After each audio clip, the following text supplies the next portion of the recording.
Estrella offers a lifestyle, from residence clubs with resort-style pools to playgrounds, sport courts, golf, miles of trails, and acres of lakes. New family and 55-plus homes are available from a variety of builders.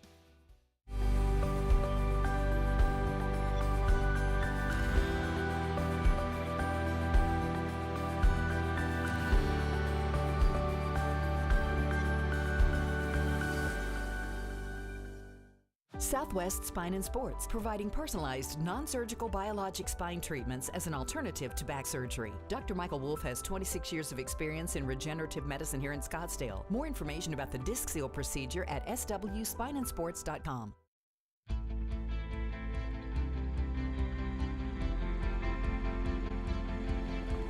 Coming up next on Arizona Horizon, it's the Journalists Roundtable. We'll look at the week's top stories, including an Arizona congressman dismissing Medicaid concerns as, quote, whining and bedwetting. The Journalists Roundtable is next on Arizona Horizon. Arizona Horizon is made possible by contributions from the Friends of Arizona PBS, members of your public television station. Good evening and welcome to Arizona Horizon. I'm Ted Simons. It's Friday, and that means it's time for the Journalists Roundtable. And joining us tonight, Jim Small from the Arizona Mirror, Mark Brody from KJZZ Radio, and Lori Roberts from the Arizona Republic and azcentral.com. Panel, good to have you all here. Thank you so much for joining us. Jim, I'm going to start with you on this one. David Schweikert has made a comment to the Arizona Republic regarding Medicaid concerns. Interesting comment. It is an interesting comment. It basically dismisses all of the concern and the complaints about the very large cuts to Medicaid that Republicans and President Donald Trump just enacted over the summer. These are cuts and changes to the program that are estimated to kick about 15 million people off nationwide, some 400,000 or so, 350,000 in Arizona. For a sense of scale, in Arizona, we have about 7.5 million people. 2 million people are on Access, the Arizona Healthcare Cost Containment System. That's our state's Medicaid program. We have 2 million people on there. You kick off 400,000 of them. I mean, you're approaching 20-25% of the state's kind of Medicaid rolls that are looking at getting removed because of the changes that Republicans made in order to basically backfill these tax cuts for the next decade, or permanent tax cuts actually, for the wealthy and for businesses. And Mark, Jim did a nice job of describing the situation. He did not use the words whining nor bedwetting. He did not. Once. What's that all about? He managed to avoid that. Yeah. Well, I mean, there are a lot of concerns, as you might imagine, given the numbers of Arizonans who are on Medicaid. And a lot of those concerns are from hospitals, especially in rural parts of the state, that are concerned that if they have patients coming in, they are required to treat patients who come in regardless of their ability to pay. So the more people you have coming into the ER with conditions that need treatment who cannot pay, their level of uncompensated care goes up. And some of those hospitals are really concerned about shutting down because they're not going to have enough money. They're going to have to close particular departments that maybe don't make enough money. And then eventually they're going to shut down. Yeah, I mean, he also mentioned that these aren't cuts. This is just a slowdown of growth. Yeah, well, it might feel like a cut to the person who all of a sudden doesn't have any care. But what's important to remember is that not many of those people likely live in Schweikert's district.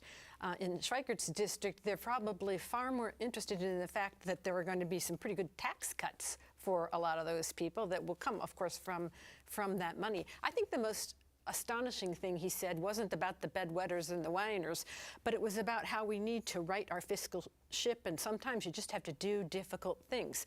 He said that, not even acknowledging the fact that he voted for this big, beautiful bill that is projected to add anywhere from $4 to $5 trillion to that ship, sending it further into the iceberg. So, I mean, on the one hand, you're saying you're trying to right the ship. On the other hand, you're providing these tax cuts that are going to just increase the burden on his grandchildren and yours and mine. He called the bill fiscally responsible.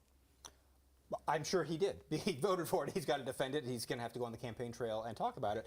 I think there's been a lot of analysis showing exactly, what Lori's talking about in terms of the way that this is going to grow the deficit. for all of his campaigning as some kind of fiscal champion, during the first Trump administration, the deficit skyrocketed.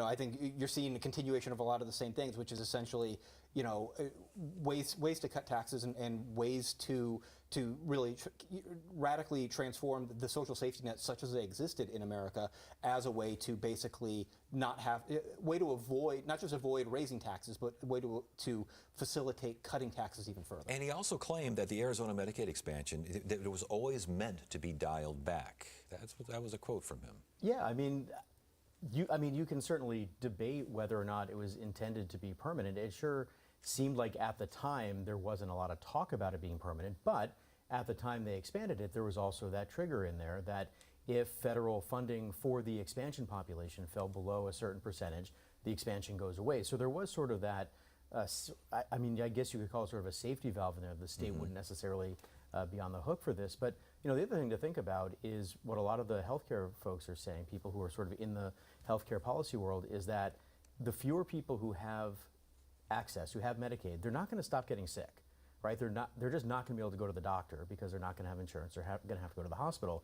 And what they're saying is that means for people who have insurance, who have private insurance, those people's policy rates are going to go up because the providers have to get paid from somewhere. Well, those people, once they do finally get sick and they have to show up at the emergency room, somebody's got to pay for that. There's a reason when you go in the hospital and the toothbrush costs $750. There's a reason for that. Yeah. So we're all going to ultimately pay for it. And uncompensated care was a big part of the argument the first time around. I want to get back to something you said, though, that people in his district might not be as concerned about Medicaid. Does that suggest that he might not be interested? We've heard that he's interested, perhaps, possibly running for governor. If you're running for governor, you got the whole state to worry about, and a lot of people in the state would be impacted by this. I don't think he's going to run for. We don't hear think this so? every 4 years that he's interested in running for governor. He puts his name out there, or however he puts his name out there, and then he always sticks with the district. If his district had not changed a little bit in its makeup, I think he might do it. But I think he's a lot safer than people are giving him credit for in that district. There are far more Republicans are registering to vote than Democrats. The turnout advantage that Republicans are going to have in the upcoming election is going to be probably double digit, very difficult for any Democrat to overcome. I think he's going to be running for re-election. And this is actually an indication of that. Because if he had to deal with the problems that are going to go on in rural Arizona when there are no hospitals to be had, if he had to deal with the problem of all of those people coming off of Medicare because the working poor who didn't quite qualify, they're in that sort of notch group, if he had to deal with that as governor, it would be difficult. You agree with that? A little bit of a signal there, you think?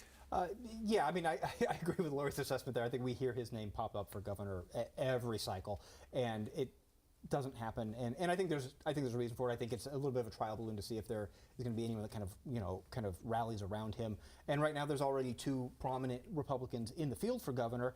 I don't know what the space would be for someone like David Schweikert to kind of jump in and run as a third wheel in that race. Mark, the Department of Education apparently identified some students enrolled in the ESA program, and the department quickly said, this shouldn't happen. It was a mistake. What was this all about? Yeah, this was in response to a records request, I believe from the, was it from the Arizona Republic? I think it might have been, but I think originally it was from 12 News and Craig Harris. Yeah. So a media outlet had asked for this information, and the Education Department sent it, and apparently didn't realize that as part of all of the data included identifiable information for some of the families who receive ESAs, basically school vouchers, which is not something that you should be sending out to media organizations. That stuff is supposed to be private, and the whole world isn't supposed to know who's got what. Yeah, they apparently put the kids.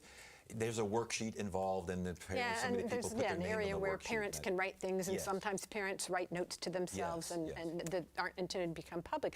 It sounds like it was a very small number of people, and that it was an inadvertent error.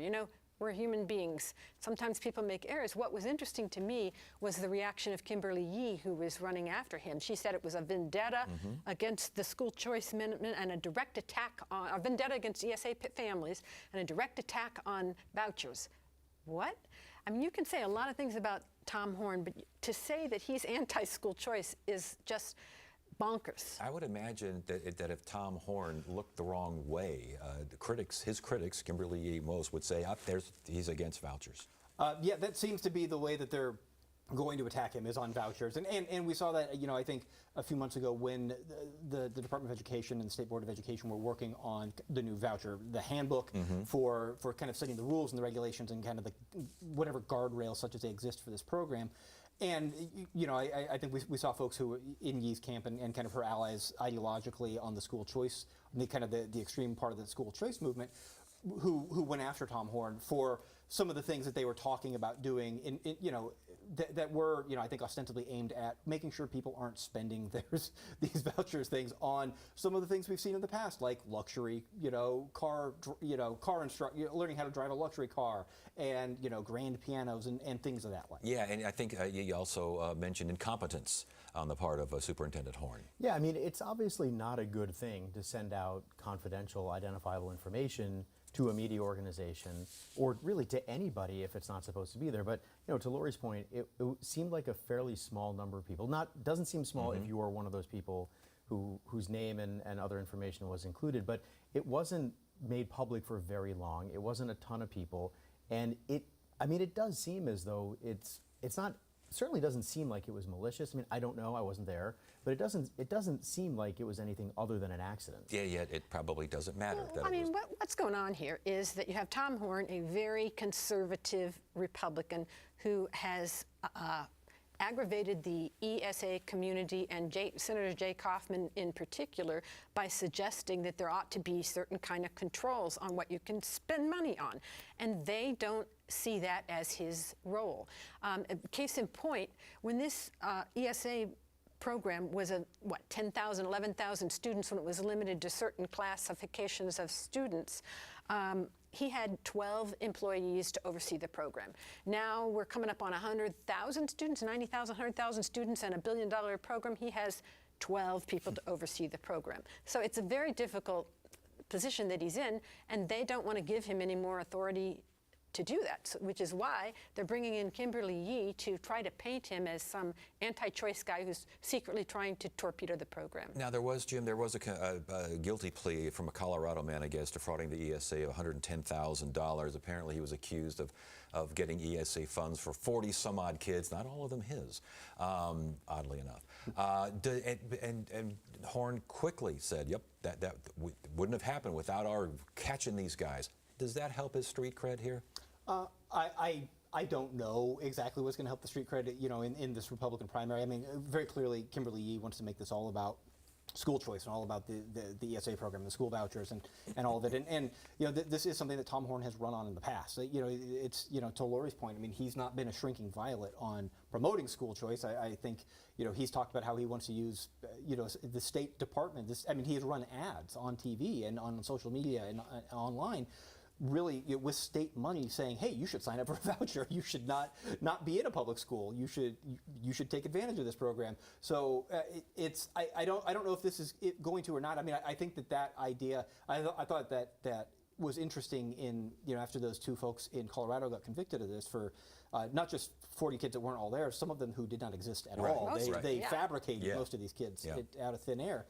That you essentially had him kind of taking credit, trying to Bigfoot Chris Mays, who announced a prosecutor whose office prosecuted this and who has been, really pointedly critical of this ESA voucher program and has been talking about how there are these lack of guardrails on it are leading to some major cases of fraud, and this was one example. And he's claiming that the Attorney General is not helping when the Department of Education does deny funds, and that he's the one that having to do all the appeals. He's winning I think he said he won them all, and the AG's not helping. So he's firing in that direction as well. Yeah, he's clearly not thrilled with the Attorney General. They're, of course, from different parties, so that's perhaps not surprising. But, he's also trying to defend this audit, or the risk-based auditing that they're doing, where basically any expenditure, any purchase, $2,000 or less, they're letting go through, because otherwise it would be a huge backlog.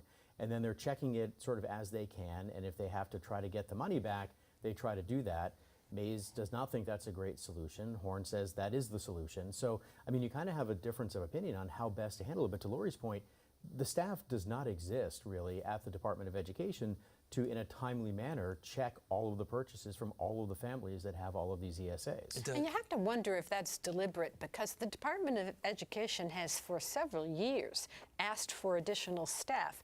And normally, if you're growing a program, you have to grow the staff with it to oversee the program, but they've given them nothing extra for that. It either means that they just don't want any oversight of the program, or they want complete control of the program. But do these stories en masse, I know the answer to this question, but I want to ask it anyway. Does this mean that guardrail, just the teeniest, tiniest guardrail, could be a possibility in the next session?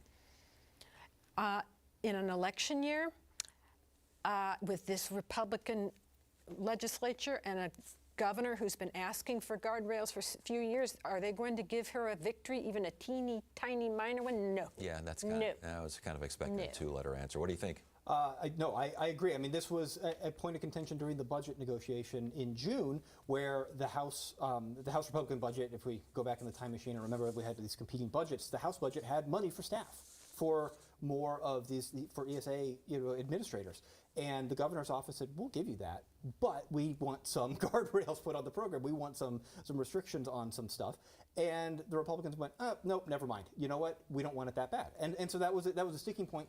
And so that was in a non-election year. So I think that Lori's exactly right. As you head into an election year, there is no chance. And yet that was pre the report Craig Harris is reporting in particular, but reporting in general. That I mean, it's constant. We just constantly get this flow of stuff. Yeah, I mean, we've been hearing about $1,000 Lego sets for a very long time now, and other Jim mentioned the grand piano and other questionable purchases made by families getting ESA money. So this is not a new issue necessarily. It's certainly been going on for a little while now. Well, what the Republicans will say is that this is one infinitesimal percent of less than 1% of the whole budget, and look at public schools. They're rife with fraud. Well, if they're truly rife with fraud, then we ought to audit those too. I think actually that does happen. We ought to get rid of that too. It's like they're saying, well, there's fraud over here, so we should look the other way when our money is being spent to buy leather corsets for, I don't know, children or their mothers or whoever gets the leather corsets and the diamond rings and the paternity tests and the other things.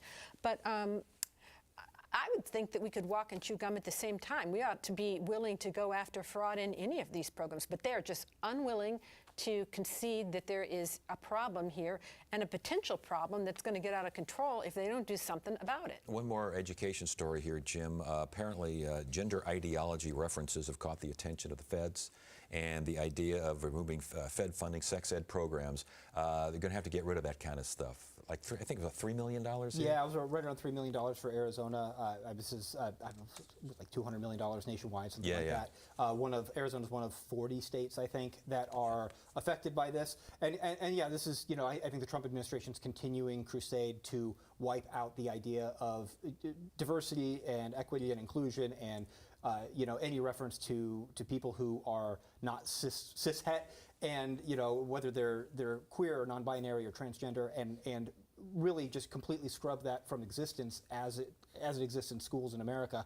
This is the latest lever that they're pulling. And the state program, they focused on a section called Respect Diversity, references to gender non-conforming youth, recommend the idea that you should recommend asking for pronouns first. You can't do that either. No, I don't think the Trump administration wants anybody asking anybody's pronouns. No, and preventing pregnancy and STDs, that was also in there? Yeah, I mean, I think, these programs tend to be pretty broad. I mean, they're dealing with students who have all sorts of, questions and issues and concerns and things like that. So it wouldn't be surprising to have a whole bunch of different, issues like that in a program like that. And I should correct myself. The department said that the purpose of the funds was to educate on abstinence and contraception so as to prevent pregnancy and STDs, and that gender identity was not conducive to those kinds of goals. I have to wonder, though, what happens if they say, no, we're not going to do it, so we lose $3 million? That's kind of a drop in the bucket.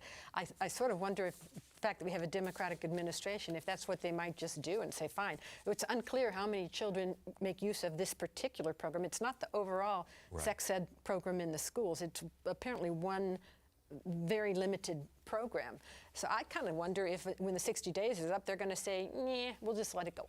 Lori, sticking with you, the Attorney General wants the President to return about 60 DEA agents that were sent to Washington to do what? I think, well, I don't know if they're patrolling streets or making traffic stops or picking up trash, but they're basically part of now President Trump's crackdown on Washington, D.C. because we have this criminal emergency there. Meanwhile, here in Arizona, we already have a shortage of DEA agents, and as Republicans would have told you before this election, this is sort of fentanyl central for the portal to America for fentanyl. So it doesn't make a lot of sense to me that you take away DEA agents from this state. And in this particular case, Kris Mayes is involved because she works with them to do drug prosecutions. And she said this is going to impact her ability to do that.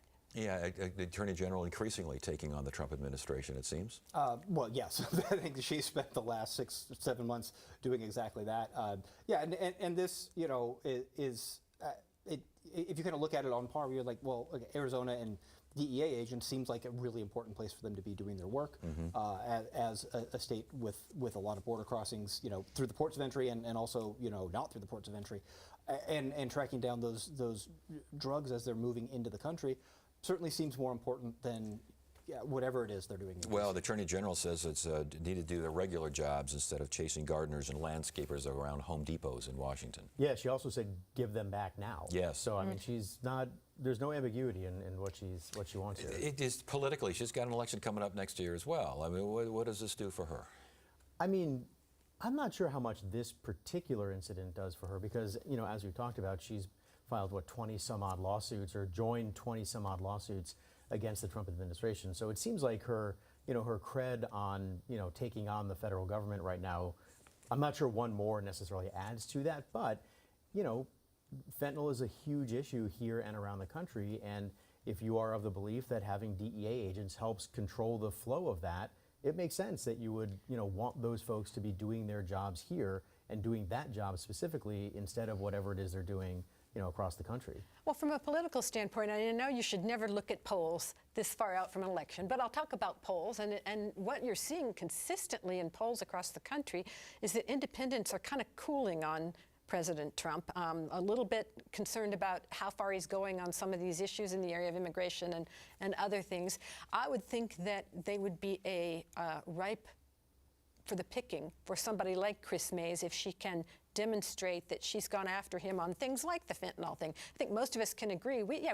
Most fentanyl comes in through the ports of entry. So President Trump's border crackdown hasn't stopped that. We need those agents there to make sure that that stuff's not getting into the country. I think most people can understand and appreciate that.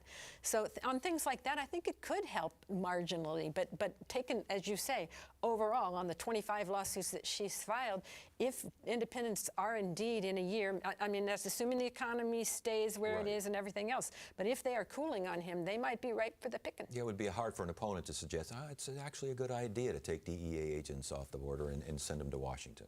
I don't see how that's a good idea. I think it was very short-sighted. Yeah. Jim, we're going to wrap it up here with yet another Justine Wotsak story.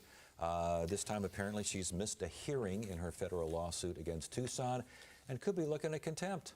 Yeah, she could be, because she was supposed to be at this hearing in person, which the judge had said, I made this clear, and her attorneys, who, as a side note, are trying to not be her attorneys anymore because she doesn't have the money to pay them, told the judge, yeah, we told her the same thing, and she was supposed to be here, and we don't know where she's at. Well, lo and behold, she decided to take to social media, as people love to do, to tell on themselves, and posted a picture of her at a Turning Point Action event for some, you know, for campaigns for the 2026 campaign, and boasted about being front and center and being able to, you know, how great to be at this event in Phoenix, which last I checked is some, you know, 130 miles or so from Tucson, where she needed to be. And this hearing was supposed to be about, as Jim mentioned, her attorney withdrawing from the case, which it's all indications are that money is an issue since she's trying to raise as much money for her legal bills as possible.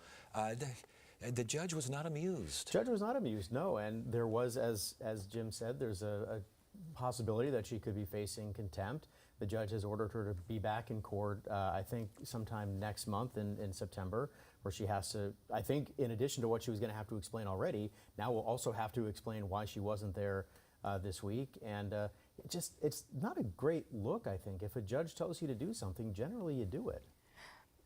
Well, it used to be that way, didn't it?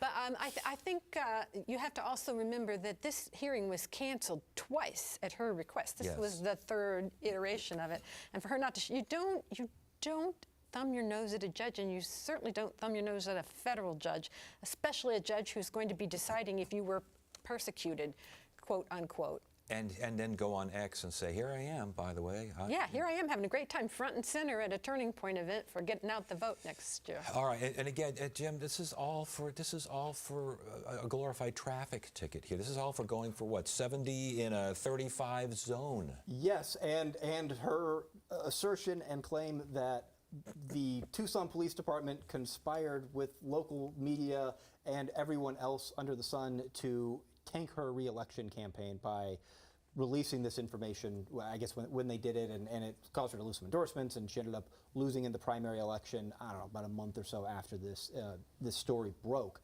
But this was something that had happened actually in the spring, and they just didn't get, no one knew about it. But really you know until how you the summer. prevent that from happening? You don't go 71 in a 35-mile-an-hour zone, or if you do, you take the ticket at the time. She sunk herself by, claiming immunity, so they waited until after the session was over, as they're entitled to do, and then they socked her with the ticket, which happened to be right before the primary.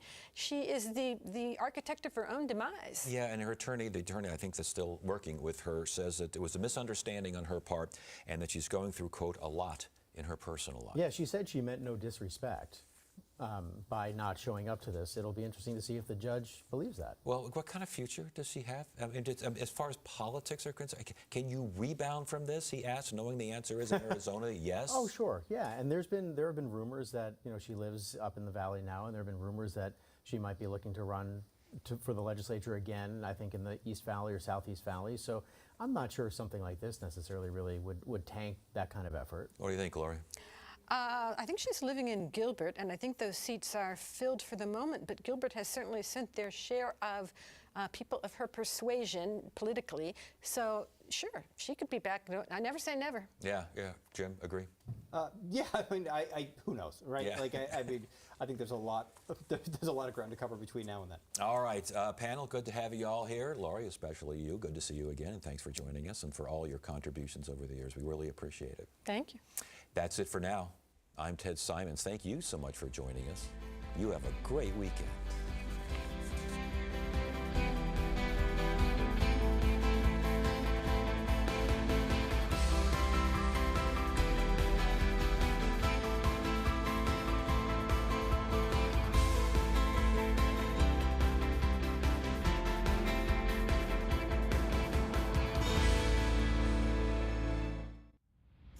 Coming up tonight at 7.